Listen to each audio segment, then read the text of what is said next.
Hello guys, good morning. Morning. Morning. Oh, I just want to meet you, my friend in Chilliwack, Cesar. Hey. Hi naman sa aking mga fans. Yan.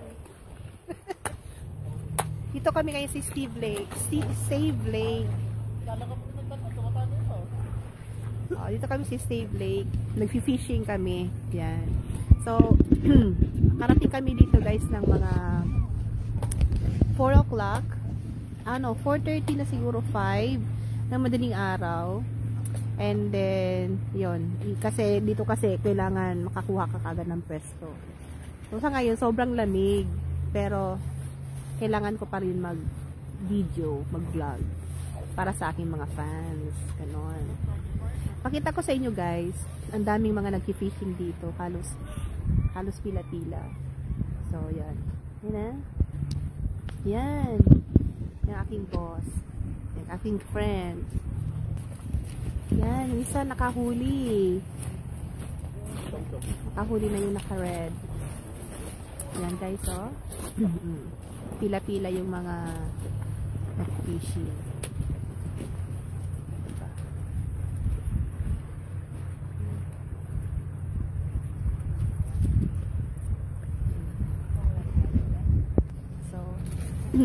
Dito lang ako, sinamahan ko ang aking asawa, ang aking mga friends. Dito lang kami nakaupo, yan o. Pasaway. Relax time. Kasama kong aking pasaway din sa friend. Nakaupo din siya, wala siyang rod. Wala kasi siyang wala pang fishing, license. Wala pang license, wala pa siyang fishing rod. So, nakaupo din siya. Relax. Okay lang. Ayan, yung nahuli ni Mitchell. Saglit lang. 1, 2, 3, smile. Ayan, nahuli ni Mitchell. Oh.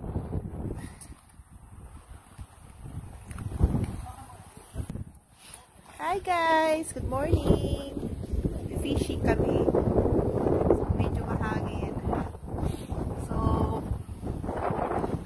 guys, kita ko sa inyo yung mga tao nag-fishing dito. So, pila-pila.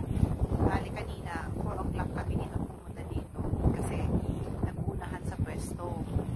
So, ngayon, I will share with you guys fishermen who is patiently waiting to catch their fish. There you go. Here. Dad, say hi naman. Hi.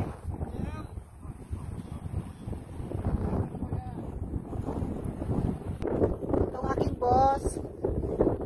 Hintay na. Mayroon pa yan. Mayroon yan. Hintay-hintay lang. Aking boss. Yan. Asay-asay dito din siya, no?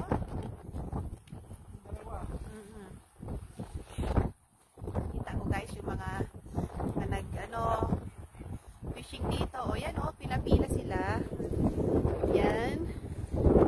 So, kanina, nakahuli na yung asawa ko na dalawang isda. Pero, pinalit niya kasi pangit. Nakahuli na siya sa wakas. For almost 4 hours or 3 hours waiting. So, sa pag-isda talaga guys, kailangan siya na. So, guys is, mano ngayon, mahangin. So, okay lang sana yung lamig. Pero, dahil nga sa hangin, kaya lumalamig siya. Ayan.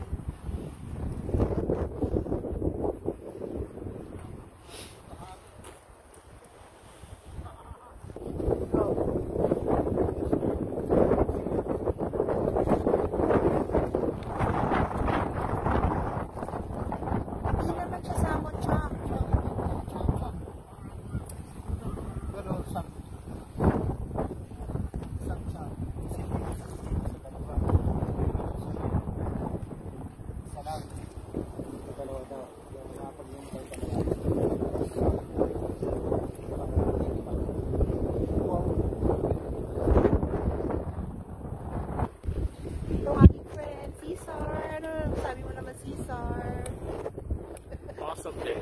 siya ng dalawang isda. Nakahuli sila ng dalawang isda.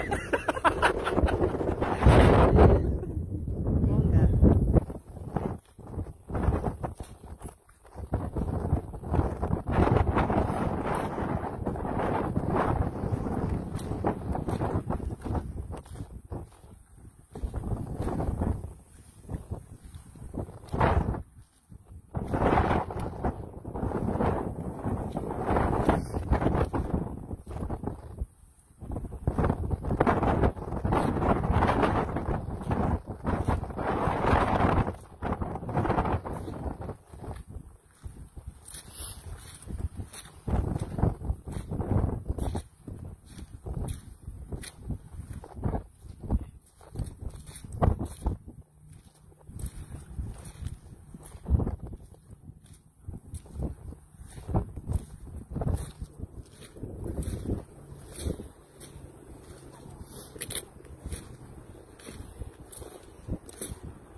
Yung iba guys sa mga natanungan ko, kung ano ang feeling kapag nakahuli ng isda. Sabi nila is, it's a trophy. Sa trophy na ngayon. Saka, sa totoo lang, ang hirap kayang makahuli ng isda. Diba? 8 hours. Hindi kang ubaan. Tapos, ang iba nga dyan, 3 years nang nag-fishing pero wala pang nahuli. Tiyagaan lang talaga guys.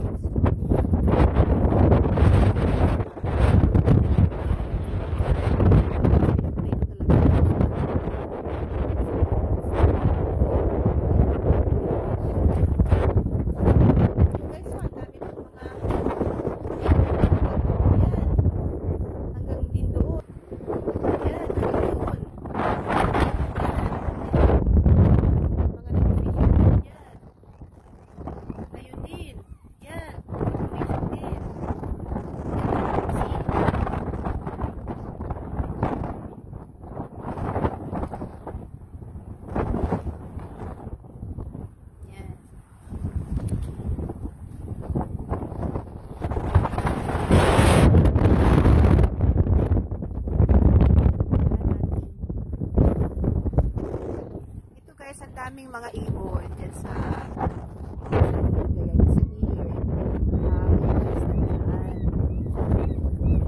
So, dahil snow time ngayon, daming isda na nagpapatay.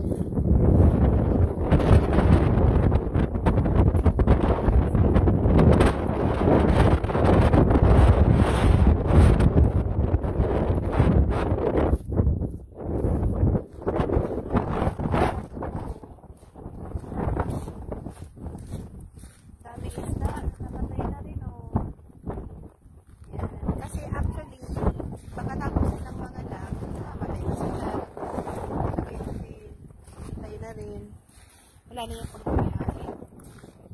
Yan o. Yan. Pinaminis lang ng mga...